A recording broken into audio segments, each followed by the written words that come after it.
I'm having a lot of conflict about what I should do and what I should believe, and I'm scared to death to go home.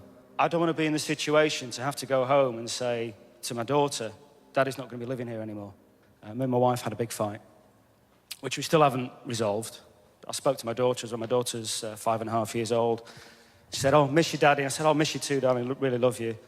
And then said, "Can I speak to Mummy?" I said, "Oh, miss you." She goes, "Oh." I said, "You missed me? I've been really busy. I want to be with my wife, I love my wife, but we don't have that many things in common. We've got a lot of different things that we value and that we're interested in." What's going to happen when you go there? Have to make a decision? What's changed? I'm working even harder than I'm doing, really early mornings to late nights. I've got outside interests as well, which she doesn't like. What are your outside interests? I play in a band. But you could be there because you could give up the band. Yeah. And she'd like you to do that. Yeah. What instrument do you play? Guitar. Tell me what it feels like when you play the guitar. Look at that. What did you just think? It's astonishing. Yeah, it's astonishing. That's a great word. It's like being a god. It's like being a god. Yeah. And when you go home with your wife, how significant do you feel? What do you think the chances of him giving up the band are? No. No way. No way. He'll give her up before he'll give up the band. We had a fight about that about a year ago.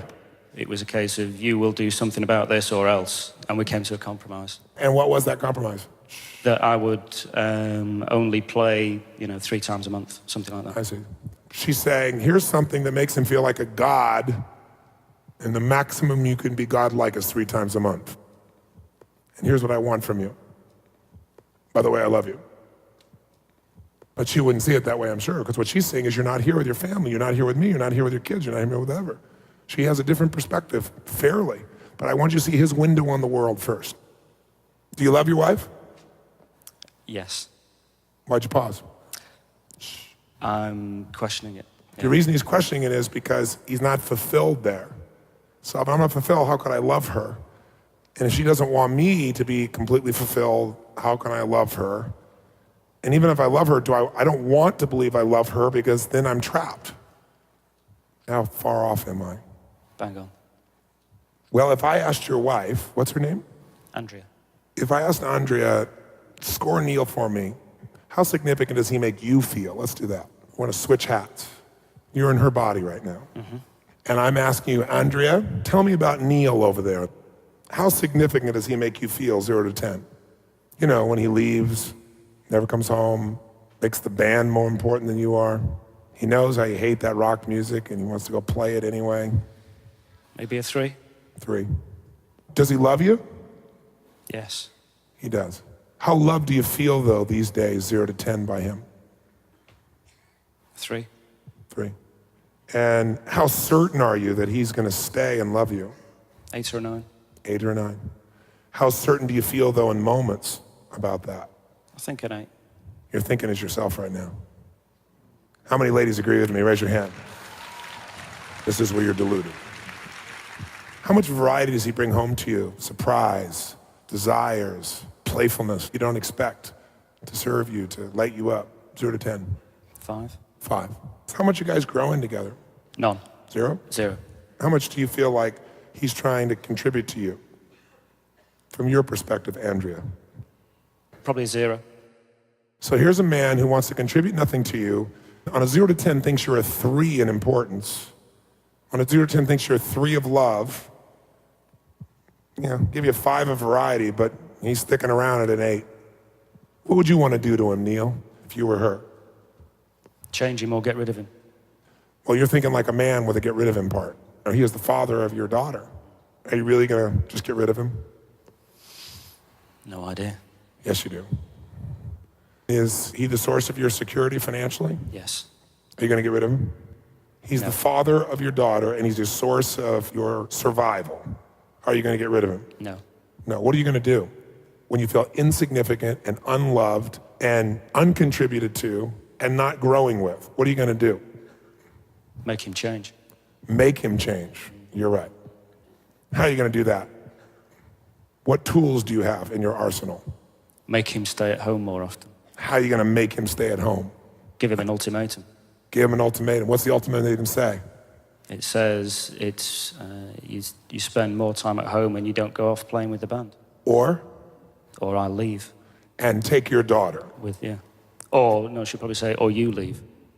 And I'll keep your daughter. Yeah. What's her nature? Not when you're frustrated with her, when she's feels herself, not when she's stressed. What's her nature? She's very creative in her own way. You know, she's into art, she paints. She doesn't do it often enough because she always says she's not good enough, even though I say, you know, the stuff you do is fantastic, let's put it up on the wall. You should sell this to a gallery, you should exhibit. Oh, I'm not good enough, I'm not good enough. But that's the female form. Women do that with each other. Oh, yes, you are. No, I'm not. Yes, you are. Oh, no, you're better. No, I'm not better. You're better. That's one downsmanship. She's begging for your attention. Yeah, which I give. I don't know, but she wants so much more. So do you like that nature, that artistic nature? Does that appeal to you? Yeah, I love it. In fact, isn't that part of your nature? If she follows it, but she represses it on herself. No, she's begging for you to be her man and show her the artist inside. She's begging for that. Goals in life. Her goals are to? No idea. I've no idea what her goals are. So you can't leave. You have no clue. You've been too focused on yourself, even though you're a good man. Until you've gone and given everything you have as a man to fill up those 6 needs with her at 10s, you can't walk away. Because you haven't done what's necessary, and you know it. That's why you're on the fence. Because if you'd really done everything, you wouldn't have left, because you're a smart man and you're a strong man. What does it take for her to feel loved? What is she really after in this life? You fill her up so much that she wants to give to you now, and she says, honey, go to the band, go do it twice a week. But you won't know until you give completely and totally. No holds barred. That woman needs to be lit up, and even if she wasn't the right woman for you, the next 90 days should be the greatest 90 days of her life, where never has a man given her more attention and focus and caring and love. And you tell her after those 90 days, this is what I need, honey. Can we make this work?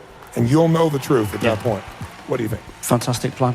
But first, fill her up like she's never been filled up, then decide. Give him a hand. Like I was very low on the list of priorities. Even though I would never admit that. But now it's completely switched around. So I just think it's amazing. We have a winner.